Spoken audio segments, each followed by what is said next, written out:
Olá, sejam bem-vindos a mais uma aula do componente curricular de língua portuguesa. Eu sou a professora Nara Aline Menezes e hoje nós iremos dar continuidade à nossa sequência de tipos de introdução.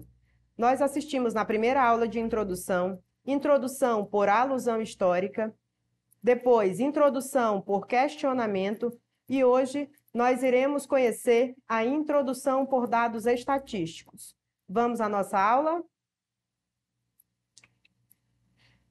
Então, vamos lá. Qual caminho eu devo percorrer, né? Que tipo de introdução eu irei adotar na minha redação? Vai depender do tema. Então, dependendo do tema, você pode adotar um tipo específico de introdução. E aí, lá na nossa primeira aula, na introdução, parte 1, nós apresentamos que nós iríamos estudar alguns tipos de introdução.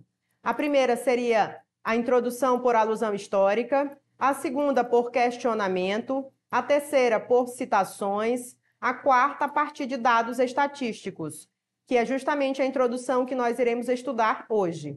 E aí, nas próximas aulas, nós iremos estudar por definições, por comparações. Eu trouxe alguns extras, como narrações e obras literárias, filmes da Netflix e séries também. Então, nós podemos usar como é que eu poderia dizer?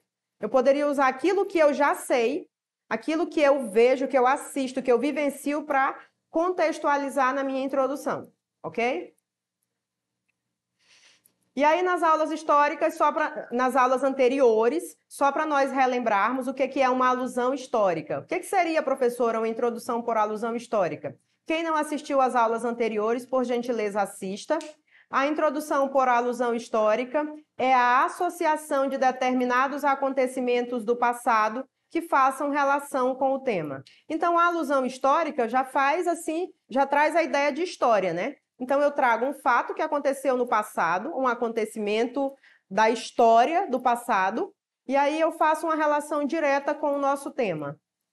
E aí, por questionamentos, nas primeiras linhas da introdução devem conter perguntas que tenham relação direta com o tema. Às vezes, em sala de aula, o professor se depara com essa pergunta. Posso fazer uma pergunta dentro da minha introdução? Pode. Não é muito comum, mas você pode sim, desde que ela seja respondida no decorrer do texto, não obrigatoriamente dentro da sua introdução. E aí, a introdução a partir de citação. A introdução a partir de citação, ela pode ser uma citação direta, se você realmente souber fielmente a frase do autor célebre, famoso, do cientista, ou ela pode ser uma citação indireta. Vamos dizer que você não lembra exatamente como ele falou. Então, você vai falar com as suas palavras, seria a citação indireta, desde que aquela citação ela faça uma relação direta com o texto. Por que eu digo isso? Com o tema. Porque, às vezes, alguns alunos, eles têm uma fórmula pronta, uma espécie de esqueleto de uma redação pronta, e aí eles querem utilizar, por exemplo, aquele esqueleto para todos os tipos de redação. E aí eles querem colocar uma citação que não tem nada a ver com o tema.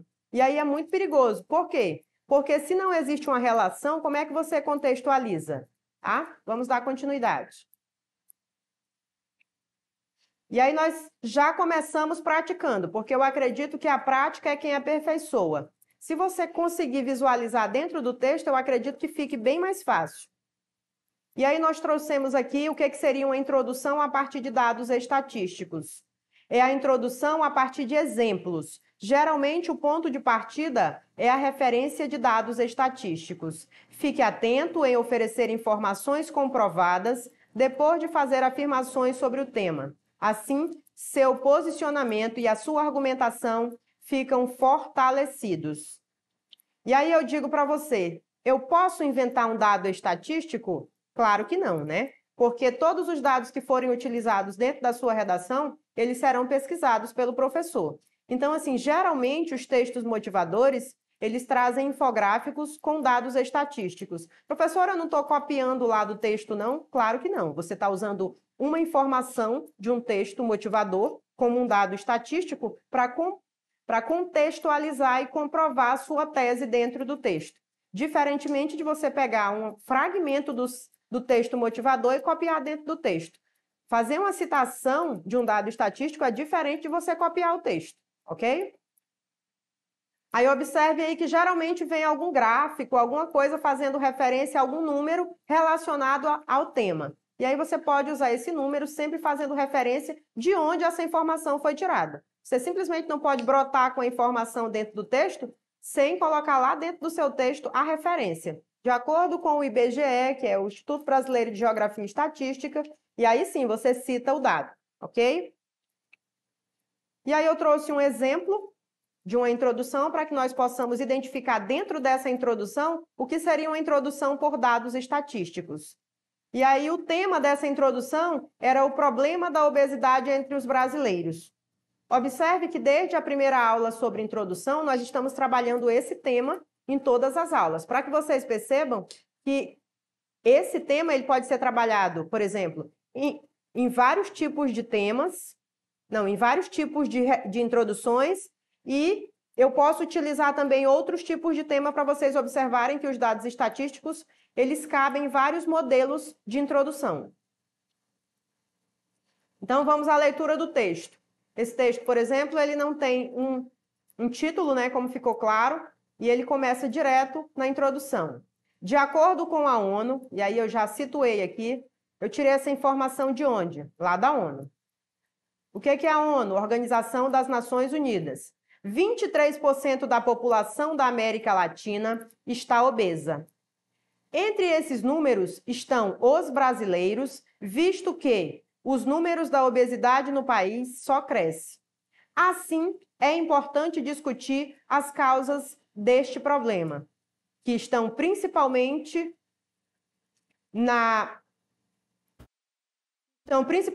mudança de contexto da vida rural para a urbana e na rotina intensa de trabalho que provoca o sedentarismo. Então, se você observar, o texto ele já inicia fazendo uma referência de onde a informação foi retirada e um dado estatístico, né? Porque isso enriquece o nosso texto. Vocês sabem que na introdução você precisa fazer uma contextualização, você precisa apresentar o seu tema e você precisa apresentar a sua tese. Aqui ele foi preciso, ele foi brilhante. Ele contextualizou com dados estatísticos, ele apresentou o tema, porque ele fala da obesidade entre os brasileiros, e aí ele trouxe a tese, que foram os argumentos logo abaixo da introdução. E aí aqui nós ficamos, assim, deixamos de forma bem clara onde é que essa informação com dados estatísticos ela foi utilizada. E aí você pode pensar, professora, todas as vezes que eu for fazer assim, uma contextualização por dados estatísticos, eu sou obrigada a iniciar na primeira linha do texto com os dados estatísticos? Não. Eu tenho a liberdade, né, gente? Se eu posso colocar no início, eu posso colocar no meio. Então, eu vou trazer outros exemplos para que vocês possam observar isso no texto.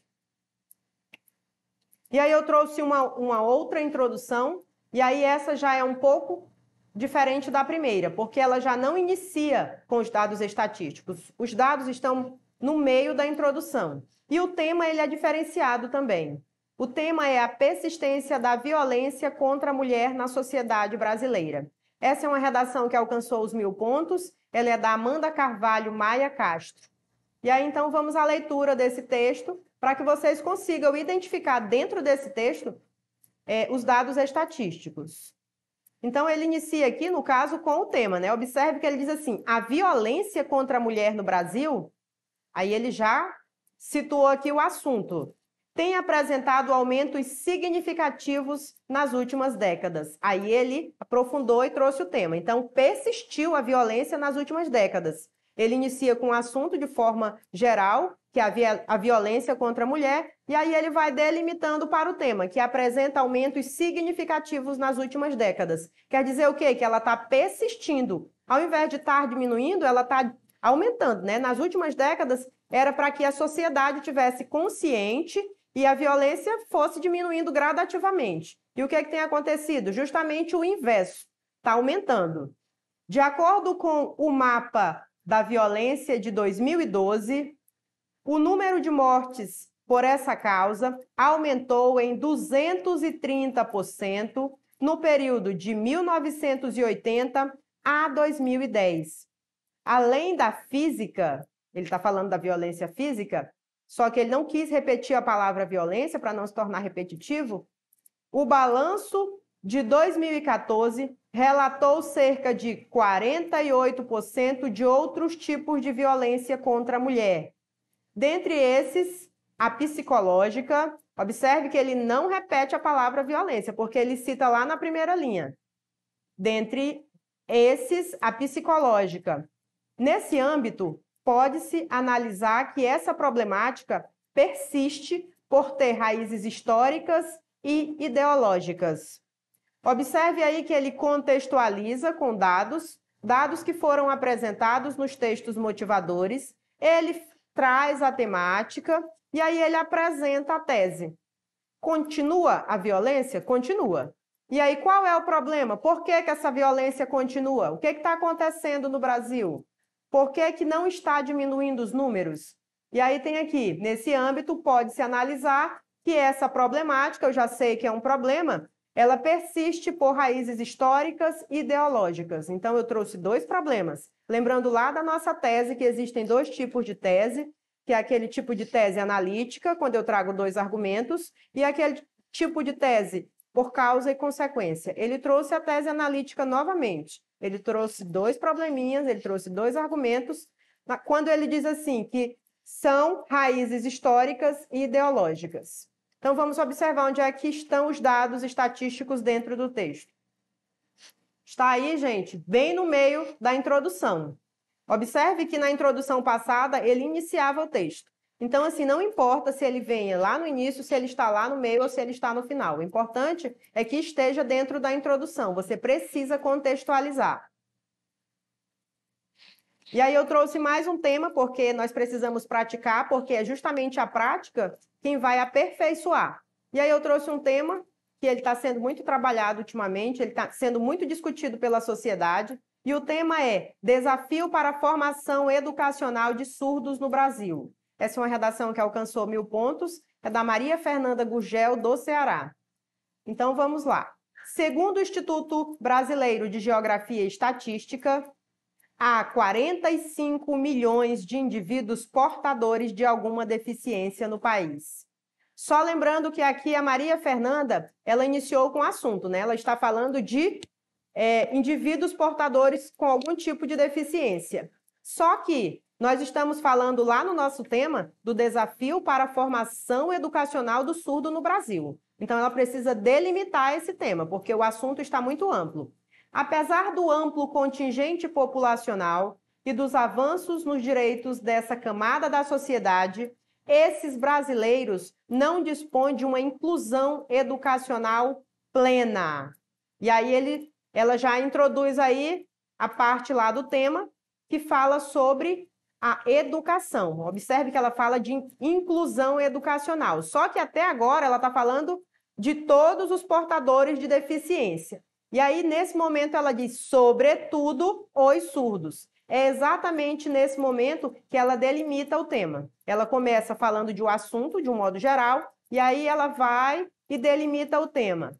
Esse cenário desafiador demanda a adoção de medidas mais eficientes por parte do poder público e de instituições formadoras de opinião, a fim de garantir uma melhor qualidade de vida aos deficientes auditivos. Então, nós temos aí a Maria Fernanda. Primeiramente, ela faz uma contextualização, ela parte do assunto, observa que é uma coisa bem ampla, um assunto mais assim geral, ela fala de todos os deficientes. Logo em seguida, ela começa a delimitar, ela fala do problema da educação relacionada aos deficientes e logo em seguida ela delimita o tema, ela fala dos surdos. E aí depois ela apresenta os argumentos dela e tem os dados estatísticos. Lembrando que todos esses dados eles foram retirados lá do IBGE e esses dados eu vou decorar, professora, como é que eu vou decorar esses números? Vai ficar muito difícil para mim, eu já tenho que decorar as outras matérias. Você não vai decorar nada porque não há necessidade de você decorar. você tem como suporte os textos motivacionais. E os números estão lá. E aí você não vai copiar o texto, como eu já disse anteriormente, você vai utilizar um dado estatístico para contextualizar a sua introdução. E aí vamos identificar aqui dentro dessa introdução onde é que estão os dados estatísticos. Encontramos, aqui está na primeira e na segunda linha do texto. Geralmente, gente, quem utiliza esse tipo de técnica, a introdução por dados estatísticos, ela já inicia geralmente pelos dados, mas isso não é obrigatório, como eu disse para vocês. Escrever, você tem liberdade para escrever. Você simplesmente não pode achar que existe uma fórmula pronta e eu só posso fazer daquele jeito. Porque pode acontecer de algum tema não ficar legal, não ficar coerente você iniciar diretamente com os dados estatísticos, tá? E aí, lembrando que nós já estudamos a introdução a partir de alusão histórica, por questionamento, a partir de citação e a partir de dados estatísticos. Nas próximas aulas, vamos estudar por definições, por comparações, e aí eu trouxe por narrações também, porque assim, alguns alunos dizem, professora, é um texto dissertativo argumentativo. Eu posso fazer uma narração dentro do texto? Na hora que você contextualiza a sua introdução, você às vezes faz uma narração. Você vai contextualizar, por exemplo, com um fragmento de um livro, né? Uma situação que ocorre dentro de uma obra literária. Você vai narrar aquela situação, aquele fato, para você contextualizar com o tema. Então, sim, é bem possível que você possa fazer uma pequena narração dentro da sua introdução, e aí eu vou trazer esses modelos também nas próximas aulas para que vocês possam entender que vocês têm liberdade na hora da escrita. E aí, quais foram as competências, né, professora? Na primeira aula, vocês sabem que nós estudamos as competências. Nós sabemos que as competências, elas são de fundamental importância, porque, assim, quando eu escrevo um texto, eu escrevo para alguém ler, para alguém me avaliar. Então, assim, eu não posso escrever de forma totalmente aleatória. Eu preciso me fazer entender, porque a pessoa que está avaliando meu texto, ela vai me atribuir uma nota. Quanto mais objetivo eu for e direcioná-lo, por exemplo, a minha introdução é uma espécie de esqueleto. Eu vou direcionar a pessoa que vai ler o meu texto ao resto do texto. É na introdução que eu vou identificar a minha tese, é na introdução que eu vou deixar claro que eu vou trabalhar nos meus argumentos. Então, é importante que você esteja bastante atento, porque você vai introduzir o seu texto e aí, a partir dessa introdução, a pessoa vai descobrir, por exemplo, se você foi feliz, se você alcançou realmente a grandeza de que é trabalhar o tema verdadeiramente ou se você simplesmente falou só de um assunto de um modo geral. Então, tome bastante cuidado na hora de você escrever, porque as competências, elas precisam ser respeitadas, tá ok? Então, vamos ver se os nossos textos, eles alcançaram pelo menos essas 4 competências. Porque é possível que você pontue nas 4 competências. E a quinta, professora? A quinta competência nós iremos estudar depois, que é a competência que vai analisar a proposta de intervenção, que é a sua conclusão. Então, assim, vamos observar se você realmente conseguiu pontuar nas 4 competências.